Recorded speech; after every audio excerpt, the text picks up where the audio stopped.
ফজু ঘটক, এই ঘটক। জি ভাই, আসসালামু আলাইকুম। ওয়ালাইকুম আসসালাম। ফজু ঘটক ব। ভালো আছো বাবু? আছি ভালোই। আচ্ছা ব।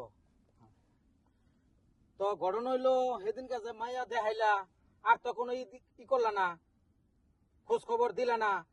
মাইয়ারা ভাই বোন কয়জন? মাইয়া তো এক ভাই এক বোন। এক ভাই এক বোন। জাগা জমি কেমন আছে? জাগা জমিন তো মোটামুটি ভালোই আছে।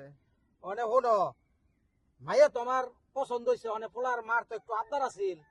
তো আপনাদের কি কি চাহিদা এটা বলেন, আমি ওনাদেরকে বলবো। এখন তো যেহেতু এখন R15 একটা ছেলে চাচ্ছে, একটা আমার পোলা, তারপরে মনে করো যে একটা কইবা একটা প্লট বসুন্ধরায় দিয়া একটা বাড়ি করে দিবার, যেহেতু একটা মাইয়া তার মোটামুটি জায়গা সম্পত্তি তো মাশাল্লাহ কম দেয় নাই খোদায়।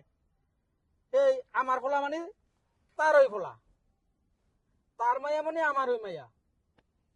বেশি কিছু আর চাইলাম না, আর হইছে বাড়ি ঘরটা সাজাই দিলে হইব আর কি।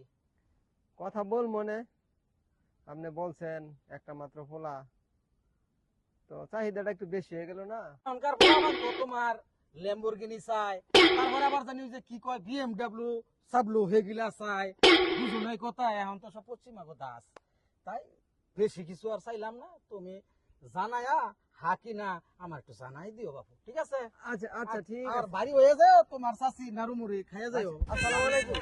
খাইয়া যাও।